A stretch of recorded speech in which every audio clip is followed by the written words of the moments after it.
အားလုံးပဲမင်္ဂလာပါဒီနေ့မှာတော့ကျွန်တော်ကဒီပေါ့နော်ဒီမြို့တို့မြို့နယ်တွေတို့ဒီတိုင်းဒေသကြီးတွေ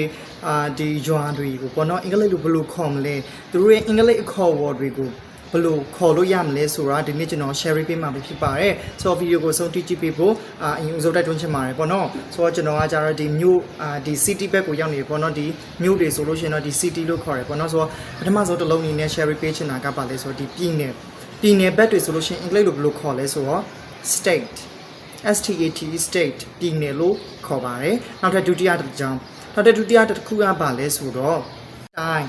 ဒီတိုင်းကိုပေါ့နော်အင်္ဂလိပ်လိုဘယ်လိုခေါ်လဲဆိုတော့division ပေါ့နော် division လို့ခေါ်တယ်ပေါ့နော်နောက်ထပ်တစ်ခုကနောက်ထပ်တတိယတစ်ကြောင်းကပါလဲဆိုတော့တိုင်းဒေသကြီးကျွန်တော်ဒီတိုင်းဒေသကြီးကိုကြာတော့အင်္ဂလိပ်လိုဘယ်လိုခေါ်လဲဆိုတော့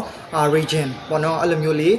ခေါ်တာပဲဖြစ်ပါတယ်ဒီနောက်ထပ်တစ်ခုကပါလဲဆိုတော့ဒီမြို့တွေဆိုလို့ရှိရင်တော့ဒီကျွန်တော် city လို့ခေါ်တယ်ပေါ့နော်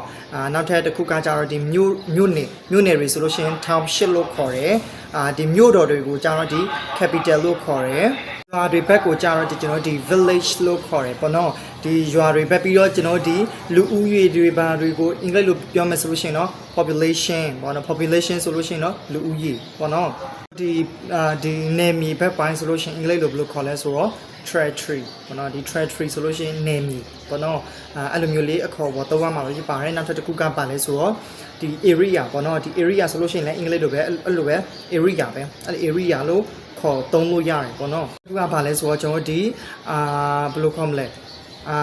မိသားစုတို့အိမ်တောင်တွေပေါ့နော်မိသားစုအိမ်တောင်တွေဆိုလို့ရှိရင်ကျွန်တော်တို့ဒီ household လို့ခေါ်တယ်ပေါ့နော်အင်္ဂလိပ်လိုကကြာ household မိသားစုအိမ်တောင်အဲ့လိုမျိုးလေးအခေါ်အဝေါ်သုံးရမှာဖြစ်ပါတယ်နောက်တစ်ခုကဘာလဲဆိုတော့နိုင်ငံသားပေါ့နော်နိုင်ငံသားဆိုလို့ရှိရင်ကျွန်တော်အင်္ဂလိပ်လိုကြာတော့ citizen လို့ခေါ်ပါတယ်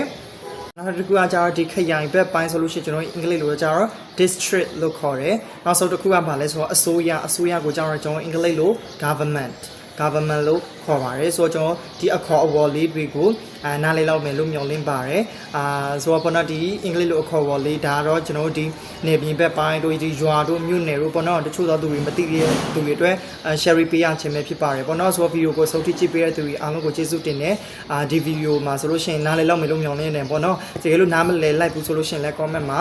တခုခုရေးခဲ့လို့ရပါတယ်ပေါ့နော်ဆိုတော့ဗီဒီယိုကိုဆုံးထိကြည့်ပေးလို့အားလုံးကိုကျေးဇူးတင်တယ်နောက်ထပ်ဗီဒီယိုမှာလည်းထပ်ပြီးတော့ knowledge share တွေလုပ်ပြီးအောင်ပါလို့ကျွန်တော်ရဲ့ YouTube channel ဆိုလို့ရှိရင်တော့ subscribe ပေါ့နော်ကျွန်တော်ရဲ့ Facebook page ဆိုလို့ရှိရင်တော့ follow လေးလုပ်ပေးခဲ့ဖို့တောင်းဆိုချင်ပါတယ်ဆိုတော့နောက်ထပ်ဗီဒီယိုမှာပြန်ဆုံမယ်နော် bye bye